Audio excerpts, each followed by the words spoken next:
দর্শক, আপনাদেরকে দেখানোর চেষ্টা করছি ত্রয়োদশ নির্বাচনের মিট দ্য প্রেস, অর্থাৎ বরিশাল জেলা পুলিশের যিনি পুলিশ সুপার রয়েছেন নবাগত, তিনি সাংবাদিকদের সঙ্গে মত বিনিময় সভা আয়োজন করেছেন। দর্শক, আজকের এই আয়োজনে উপস্থিত রয়েছেন বিভাগীয় কমিশনার, বরিশাল রেঞ্জ ডিআইজি এবং বরিশালের পুলিশ সুপার সহ বিভিন্ন কর্মকর্তাবৃন্দ, পাশাপাশি সাংবাদিকবৃন্দ বরিশাল জেলা পুলিশ লাইনে। দর্শক, আমরা আপনাদেরকে দেখানোর চেষ্টা করছি যারা সাংবাদিক নেতা রয়েছেন এবং সংবাদকর্মী যারা রয়েছেন তারা আজকের এই আয়োজনে উপস্থিত রয়েছেন। দর্শক, এখানে আজকে যারা সাংবাদিক নেতা রয়েছেন তারা কিন্তু তাদের বক্তব্য পেশ করছেন এবং তাদের মতামত এখানে উপস্থাপন করছেন। দর্শক, আমরা সরাসরি চলে যাই বক্তব্যে। আমি প্রকাশক সম্পাদক দৈনিক প্রথম সকাল, প্রধান সম্পাদক দৈনিক আজকের বার্তা, সাবেক সভাপতি বরিশাল প্রেস ক্লাব।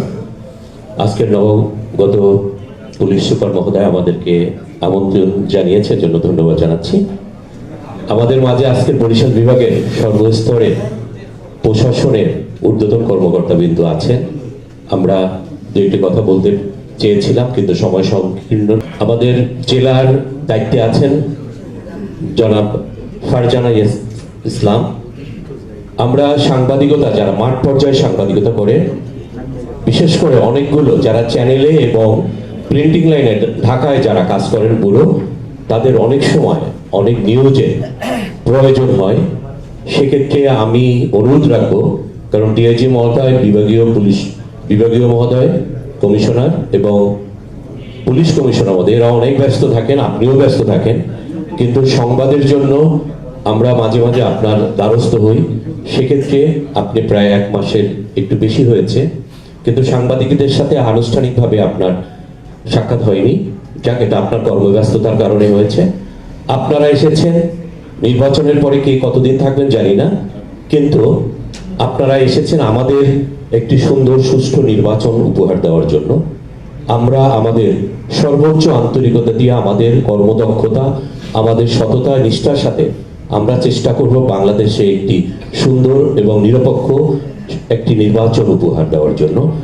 আপনাদের আন্তরিক এবং সততা আর আমাদের চেষ্টা আমরা অব্যাহত রাখবো। আমরা এখানে বরিশালের সর্বস্তরের কর্মকর্তাবৃন্দ আছেন। আমরা অনুরোধ রাখবো, সংবাদ পরিবেশনের জন্য আপনাদের মাঝে মাঝে একটু বিরক্ত করতে হয়, সেই জায়গাটা আমাদেরকে একটু সহনীয়ভাবে দেখবেন। না হলে কিন্তু এই সমস্যাগুলো ইতিপূর্বে হয়ে আসছে। ধন্যবাদ।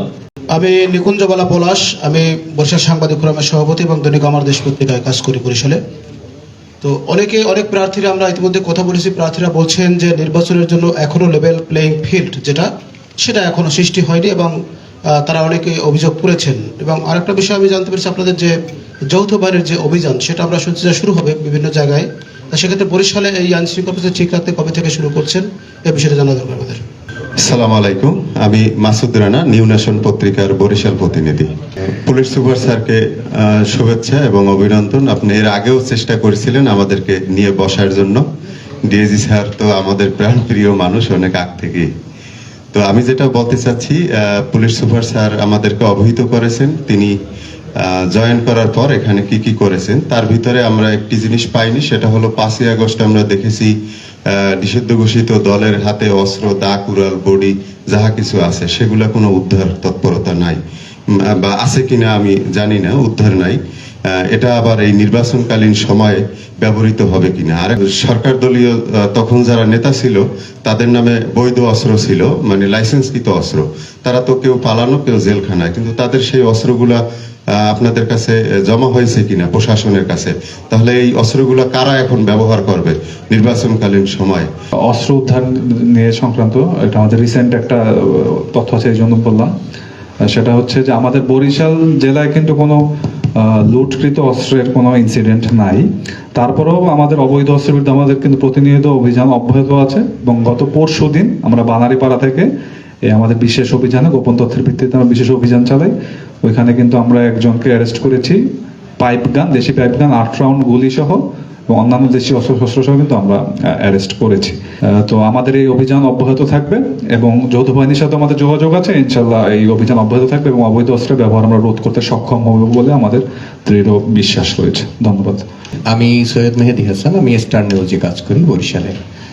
ধন্যবাদ জানাচ্ছি পুলিশ সুপার মহোদয়কে, তিনি চাঁদপুরের মানুষ, আমরাও দক্ষিণাঞ্চলের মানুষ, ইলিশের দেশের মানুষ, দক্ষিণাঞ্চলে তাকে স্বাগত। এখন মনে হয় সারা দেশেরই দৃষ্টি হচ্ছে নির্বাচনের দিকে।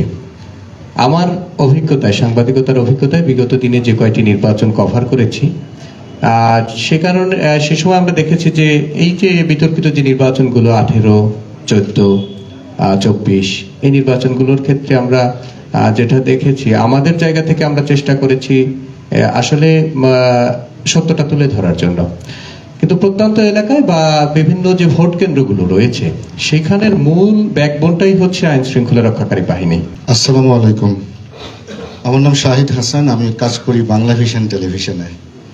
পাশাপাশি একটি সংগঠনে আছি, বরিশাল সাংবাদিক ফোরাম, এটার সাধারণ সম্পাদকের দায়িত্ব পালন করছি। বেশি কিছু বলবো না, পুলিশ সুপার মহোদয় নতুন এসেছেন, তাকে স্বাগত জানাচ্ছি। আমার বক্তব্য হচ্ছে, আমরা প্রচণ্ড পরিমাণ ঝুঁকি নিয়ে কাজ করি সাংবাদিকরা। তো প্রশাসনের পক্ষ থেকে আমার বিশেষ অনুরোধ থাকবে, যখন কোনো বস্তুনিষ্ঠ খবর তুলে ধরতে যাই, সত্য খবর প্রকাশ করতে যাই, যেহেতু নির্বাচন কেন্দ্রিক ইস্যু, নির্বাচন বিষয় নিয়েই বলছি, একটি কেন্দ্রে যদি অঘটন ঘটে, জাল ভোটের ঘটনা ঘটে, তখন যখন আমরা ধারণ করতে যাই, তখন কিন্তু দুর্বৃত্তরা আমাদেরকে নিবৃত্ত করার চেষ্টা করে। সেক্ষেত্রে ওই কেন্দ্রের যারা প্রশাসনিক দায়িত্ব পালন করবেন তারা যেন অন্তত আমাদের সুরক্ষার ব্যবস্থাটা নিশ্চিত করে। আমি আলামিন সাগর, বরিশাল ফটো সাংবাদিক পরিষদের সাধারণ সম্পাদক ও মতবাদ পত্রিকার ফটো সাংবাদিক। প্রথমেই নবাগত পুলিশ সুপার জনাব ফারজানা ইসলাম, আপনাকে শুভেচ্ছা বরিশাল ফটো সাংবাদিক পক্ষ থেকে। আমি আপনার একটা কথা বলেছেন যে ফটো সাংবাদিক যারা আছে তাদের যে কার্ডটা লাগবে, এটা অনলাইনে আমরাও দেখেছি, কিন্তু আমরা বিগত দিনে দেখেছি নির্বাচন কমিশন অফিসে আমরা যখন যেতাম কার্ডটা আনতে, তখন আমাদের যারা মাঠ পর্যায়ে কাজ করে, জাতীয় চ্যানেল এবং পত্রিকা এবং লোকাল পত্রিকা যারা কাজ করে, তাদের আগে 12 থেকে 1500 কার্ড ওইখানে থাকতো, বাতাস টিভি, অন্যান্য টিভি এগুলো নামে। তো সেইখানে আমরা এখন যে অনলাইনে আসছে, এই অনলাইনে আমি আমার নিয়োগপত্র দিয়ে আমরা যদি আরো 5 জনে যে ফটোকপি করে যে নেবে, ওইটা যে প্রুফ হবে, ওইটা কি অ্যাপ্রুভ হবে ওইখানে, যে ওনারা লিগেল উনি কাজ করছে কিনা ওই পত্রিকায়, এরকম কোনো বিষয় আছে কিনা।